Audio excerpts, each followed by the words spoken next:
है। शर्मनाक है नरेश टिकैत को, इसको डूब मरना चाहिए। इस देशद्रोही है, इनके खिलाफ सरकार को संज्ञान लेकर इनके खिलाफ मुकदमा दर्ज होना चाहिए। इस देशद्रोही ने सरेआम भारत की एकता अखंडता के खिलाफ और पाकिस्तान का पक्ष लेकर ये अपने आप को किसान नेता कहता है। किले पे नहीं जाना चाहिए। हमने बांग्लादेश की तरह संसद में जाकर सांसद और मंत्रियों को बंधक बना के उसमें उपलब्ध मराना चाहिए। ये पाकिस्तान में चला जाए तो देश का अंदर क्यों खा रहा है? अगर इसने पूरी करोड़ों की संपत्ति खड़ी, जब 1984 में इसके पिताजी नरेश टिकैत का बयान आया है, जो अपने आप को भारतीय किसान यूनियन का राष्ट्रीय अध्यक्ष और महेंद्र सिंह टिकैत का बेटा कहता है, उसने बयान दिया कि जो सिंधु जल संधि है उसको रद्द करना वो गलत है, क्योंकि वो पुरखों से हमारे बुजुर्गों ने यह समझौता किया है और पाकिस्तान को भी पानी की ज़रूरत है। शर्मनाक है नरेश टिकैत को, इसको डूब मरना चाहिए।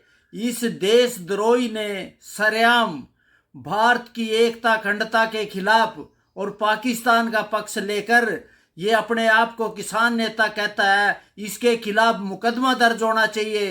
कल ही उसने प्रेस के अंदर बयान दिया कि जो सिंधु संधि है उसको रद्द करना प्रधानमंत्री और भारत सरकार ने गलत किया और पाकिस्तान को पानी बंद करना गलत है।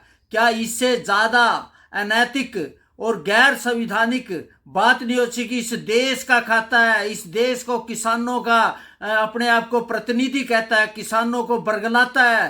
पहले भी इसके बेटे भाई राकेश टिकैत ने कहा था कि हमें लाल किले पे नहीं जाना चाहिए, हमने बांग्लादेश की तरह संसद में जाकर सांसद और मंत्रियों को बंधक बना के उसमें उपलब्ध मराना चाहिए। ये सदा ही महेंद्र सिंह टिकैत ने किसानों की पीठ में छुरा घोंप कर वोट क्लब पे शरद जोशी साहब की रैली को तोड़ा था, किसानों की एकता को तोड़ा था। और ये दोनों भाई देशद्रोही है, इनके खिलाफ सरकार को संज्ञान लेकर इनके खिलाफ मुकदमा दर्ज होना चाहिए। अगर यहाँ का संधि रुकेगी उसमें हरियाणा, पंजाब, राजस्थान और दिल्ली को पानी मिलना है और उससे जो हमारी SYL नहर की पानी पे लड़ाई है वो खत्म होनी चाहिए। हरियाणा और पंजाब का किसान खुशहाल होता है, लेकिन इसके पेट में दर्द है। इसने कहा कि सिंधी गलत है और उस पर सवाल उठाए गए हैं। हमारा कहना है, ये वीडियो आप देखना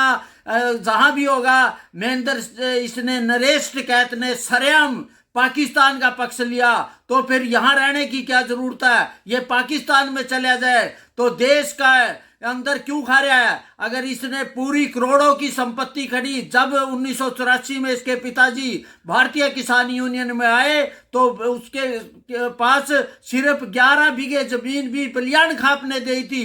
अब हजारों करोड़ का मालिक, कम से कम 6 प्रदेशों में इसकी संपत्ति और पेट्रोल पंप और तरह तरह के। इसकी CBI से जांच करनी चाहिए और इसको तुरंत गिरफ्तार करना चाहिए। इस पर देशद्रोह का मुकदमा करके इन दोनों भाइयों को जेल के अंदर डालना चाहिए।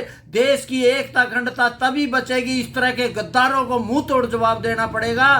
तो मैं माननीय प्रधानमंत्री और भारत सरकार से निवेदन करता हूं, इस पर संज्ञान लिया जाए, इनको खुली छूट नहीं चाहिए। ये देश को तोड़ने की ताकत है इनकी। हर दिल्ली का घेराव में भी इनकी सबसे बड़ी भूमिका थी, देश में नफरत फैलाने की इनकी जिम्मेवारी। इसलिए इनके खिलाफ तुरंत देशद्रोह का मुकदमा दर्ज करके और इनको यहां से पाकिस्तान भेजना चाहिए। यहां रहने की इनकी कोई औचित्य नहीं है। इन्हें करोड़ों रुपए किसानों के नाम पे दुकानदारी चलाई हुई है, इसके खिलाफ कार्रवाई की जाए। सर का पसीना जब माथे को आता है वो किसान है जो अपने दम पर फसल को उगाता है।